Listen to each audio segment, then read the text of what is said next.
Hi, my name's Angela Pittenger. I'm the Arizona Daily Star's Centsible Mom, and today's show is brought to you by Sam Levitt's Furniture.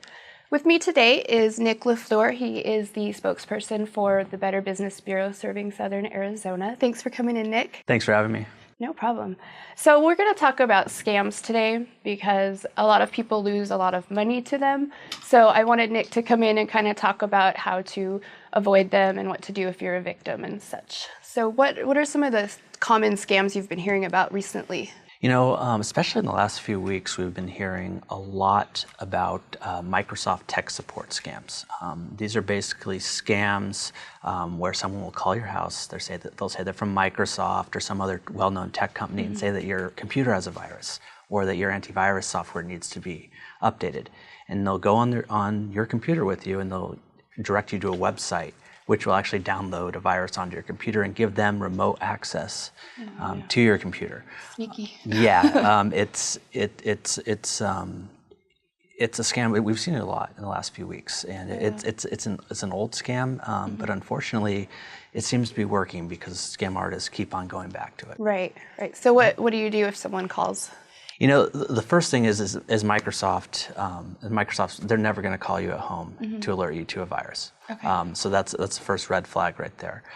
If you do have some questions that maybe you do have a virus on your computer, hang up the phone, find Microsoft's tech support line or whatever company they said they're from, and call them directly and say, hey, did you call me? And they'll be able to tell you. They'll most likely tell you no, but the best thing to do is just hang up. Yeah. Don't call me again. Yes, exactly. And are there any other ones recently? You know, there's been a lot of grant scams going along. We've had a number of people call us and say that they've actually fallen for these, where someone calls them and says they're from the government. A lot of times they'll give them an address that goes to a government office in Washington, D.C., and they'll say that they've been awarded a $10,000 grant. But in order to get it, they need to wire transfer $250 or use a green dot money card, which is kind of a prepaid debit card, which is in essence is exactly the same as Western Union or money wire transfer.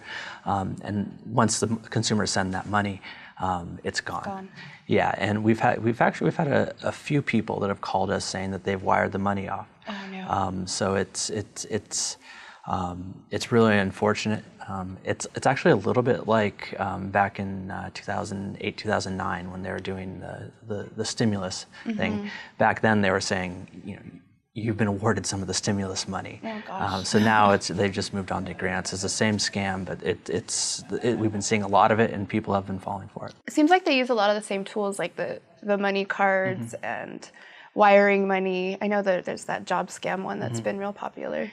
Yeah, it's pretty much all these scams. At some point or another, they're going to want you to wire money or use a green dot money card to send money. That's the one thing they all pretty much have in common. A lot of them, it's kind of the same scam, but they just come up with different context. You know, each year, every few months, and a new reason. Right. You know, yeah. So basically, if someone's asking you to wire money, just don't do it. Yeah, never wire money, especially never wire money to someone you don't know. Right. Well, I think that is great advice. Thank you so much, Nick, for coming in and talking to us. And thank you for watching the Centsible Mom Show, which is brought to you by the Sam Levitt's Furniture.